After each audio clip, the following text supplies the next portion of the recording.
கோபுரம் டிவி நேயர்களுக்கு இனிய வணக்கம். இன்று பிறந்தநாள் காணும் மற்றும் மணநாள் காணும் அத்துணை சகோதர சகோதரிகளுக்கும் எங்களது இனிய வாழ்த்துக்கள். பாபாவின் ஆசிகளோடு பல்லாண்டு காலம் நீங்கள் எல்லா வளங்களும் செல்வங்களும் பெற்று நலமுடன் வாழ வாழ்த்துகிறோம். பாபா அழைக்கிறார். அவரின் பொன்மொழிகளை கேட்பதற்காக, நம் பிரச்சனைகளை தீர்த்து வைக்கும் அற்புதமான கூட்டு பிரார்த்தனை செய்வதற்காக, மேலும் மனம் ஒருநிலைப்படவும் மனம் அமைதி பெறவும் அற்புதமான தியானம் செய்யவும் பாபா அழைக்கிறார். பாபா நம் கரங்களை பிடித்து அழைத்துச் சென்று அற்புதம் நிகழ்த்தவிருக்கிறார். வாருங்கள், பாபாவின் பொன்மொழிகளை தரிசனம் செய்வோம். அன்பு குழந்தையே, பிறர் மீது பாசம் வைத்தே உன்னை நீ தொலைத்து விட்டாய். இன்று உன் மீது பாசம் காட்டுவார் யாரும் இல்லை, ஆதரவு சொல்லவும் ஒருவரும் இல்லை என்று மன இறுக்கத்தால் பிதற்றுகிறாய். உன்னை நினைத்து நீ சத்தமிட்டு கதறுகிறாய். உன் கண்ணில் கண்ணீர் துளிகள் ஆறாக பெருகுகிறது.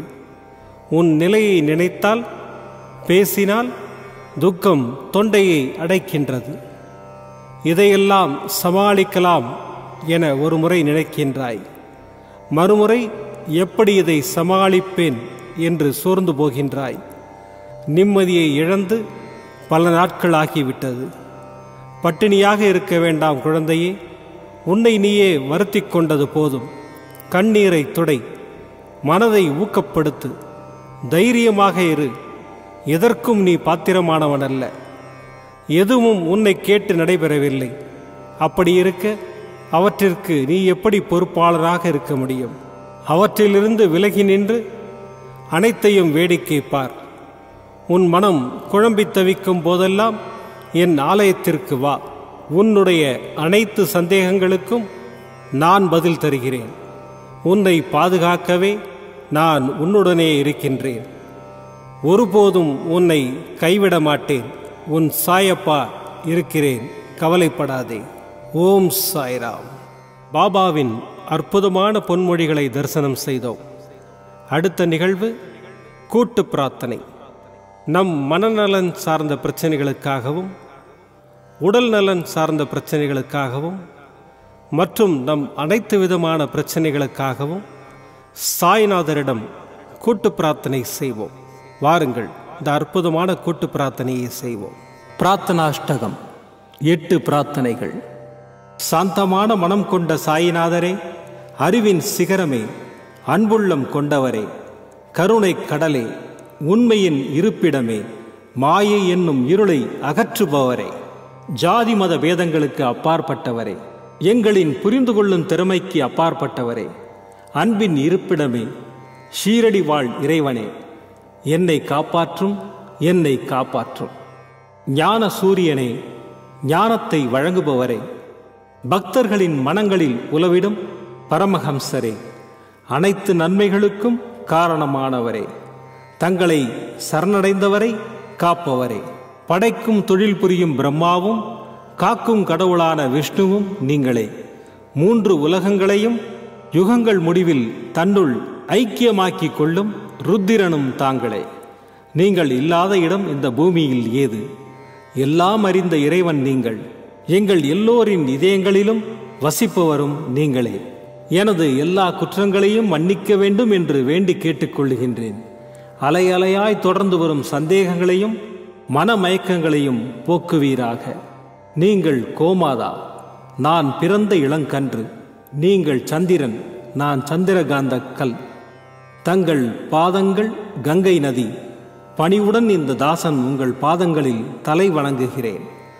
உங்கள் கைகளை என் தலைமீது வைத்து ஆசை கூறுங்கள். என் கவலைகளும் துன்பங்களும் பறந்தோடட்டும். இந்த கணு தங்களின் தாசன். இந்த 8 துதிகளையும் கூறி நான் உங்களை சாஷ்டாங்கமாக நமஸ்கரிக்கின்றேன். எனது பாவங்கள், துன்பங்கள் மற்றும் ஏழ்மை நிலை இவை யாவும் உடனடியாக விலகி ஓடட்டும். ஓம் சாய்ராம், ஓம் சாய்ராம், ஓம் சாய்ராம். அற்புதமாக கூட்டு பிரார்த்தனை செய்தோம். பாபா நம்முடைய கோரிக்கையை ஏற்று நிச்சயமாக நமக்கு அற்புதங்களை செய்வார் என்பது சத்தியம். இனி கண்களை மூடி பாபாவை மனதில் நிறுத்தி பாபாவின் அற்புதமான சக்தி வாய்ந்த மந்திரத்தை அனுபவிப்போம். ஓம் ஸ்ரீ சாய் மகாலக்ஷ்மியை நமோ நமः. ஸ்திர உத்யோகம் தேஹி மாம். ஓம் ஸ்ரீ சாய் மகாலக்ஷ்மியை நமோ நமः. ஸ்திர உத்யோகம் தேஹி மாம். ஓம் ஸ்ரீ சாய் மகாலக்ஷ்மியை நமோ நமः. ஸ்திர உத்யோகம் தேஹி மாம். ஓம் ஸ்ரீ சாய் மகாலக்ஷ்மியை நமோ நமः. ஸ்திர உத்யோகம் தேஹி மாம். ஓம் ஸ்ரீ சாய் மகாலக்ஷ்மியை நமோ நமः. ஸ்திர உத்யோகம் தேஹி மாம். ஓம் ஸ்ரீ சாய் மகாலக்ஷ்மியை நமோ நமः. ஸ்திர உத்யோகம் தேஹி மாம். ஓம் ஸ்ரீ சாய் மகாலக்ஷ்மியை நமோ நமः. ஸ்திர உத்யோகம் தேஹி மாம். ஓம் ஸ்ரீ சாய் மகாலக்ஷ்மியை நமோ நமः. ஸ்திர உத்யோகம் தேஹி மாம். ஓம் ஸ்ரீ சாய் மகாலக்ஷ்மியை நமோ நமः. ஸ்திர உத்யோகம் தேஹி மாம். ஓம் ஸ்ரீ சாய் மகாலக்ஷ்மியை நமோ நமः. ஸ்திர உத்யோகம் தேஹி மாம். ஓம் ஸ்ரீ சாய் மகாலக்ஷ்மியை நமோ நமः. ஸ்திர உத்யோகம் தேஹி மாம். ஓம் ஸ்ரீ சாய் மகாலக்ஷ்மியை நமோ நமः. ஸ்திர உத்யோகம் தேஹி மாம். ஓம் ஸ்ரீ சாய் மகாலக்ஷ்மியை நமோ நமः. ஸ்திர உத்யோகம் தேஹி மாம். ஓம் ஸ்ரீ சாய் மகாலக்ஷ்மியை நமோ நமः. ஸ்திர உத்யோகம் தேஹி மாம். ஓம் ஸ்ரீ சாய் மகாலக்ஷ்மியை நமோ நமः. ஸ்திர உத்யோகம் தேஹி மாம். ஓம் ஸ்ரீ சாய் மகாலக்ஷ்மியை நமோ நமः. ஸ்திர உத்யோகம் தேஹி மாம். ஓம் ஸ்ரீ சாய் மகாலக்ஷ்மியை நமோ நமः. ஸ்திர உத்யோகம் தேஹி மாம். ஓம் ஸ்ரீ சாய் மகாலக்ஷ்மியை நமோ நமः. ஸ்திர உத்யோகம் தேஹி மாம். ஓம் ஸ்ரீ சாய் மகாலக்ஷ்மியை நமோ நமः. ஸ்திர உத்யோகம் தேஹி மாம். ஓம் ஸ்ரீ சாய் மகாலக்ஷ்மியை நமோ நமः. स्थिर उद्योगं देहि माम्। ॐ श्री साई महालक्ष्म्यै नमो नमः। स्थिर उद्योगं देहि माम्। ॐ श्री साई महालक्ष्म्यै नमो नमः। स्थिर उद्योगं देहि माम्। ॐ श्री साई महालक्ष्म्यै नमो नमः। स्थिर उद्योगं देहि माम्। ॐ श्री साई महालक्ष्म्यै नमो नमः। स्थिर उद्योगं देहि माम्। ॐ श्री साई महालक्ष्म्यै नमो नमः। स्थिर उद्योगं देहि माम्। ॐ श्री साई महालक्ष्म्यै नमो नमः। स्थिर उद्योगं देहि माम्। ॐ श्री साई महालक्ष्म्यै नमो नमः। स्थिर उद्योगं देहि माम्। ॐ श्री साई महालक्ष्म्यै नमो नमः। स्थिर उद्योगं देहि माम्। ॐ श्री साई महालक्ष्म्यै नमो नमः। स्थिर उद्योगं देहि माम्।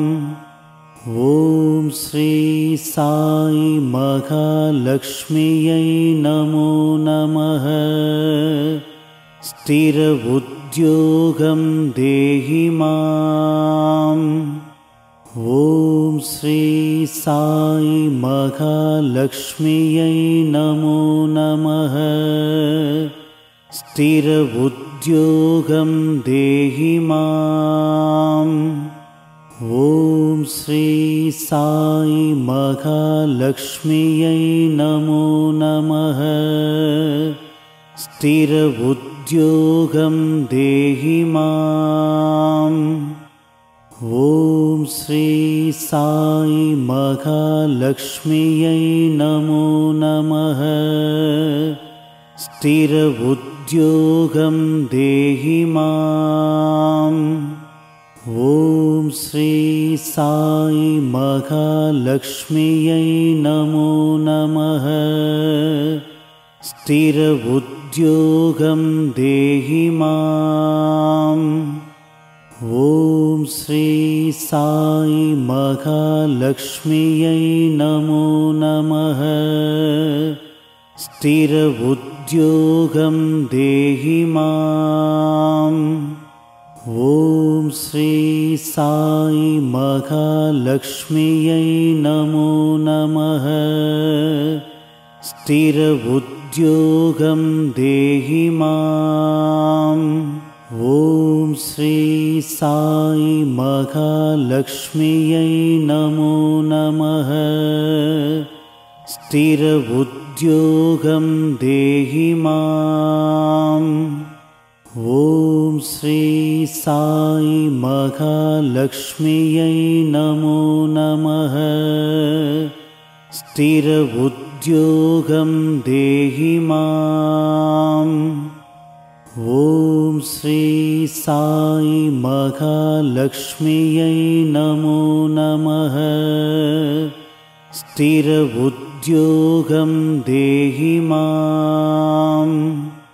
ॐ श्री साई महालक्ष्म्यै नमो नमः। स्थिर उद्योगं देहि माम्। ॐ श्री साई महालक्ष्म्यै नमो नमः। स्थिर उद्योगं देहि माम्। ॐ श्री साई महालक्ष्म्यै नमो नमः। स्थिर उद्योगं देहि माम्। மீண்டும் நாளை காலை இந்த அற்புதமான பாபா அழைக்கிறார் நிகழ்ச்சியில் சந்திப்போம்.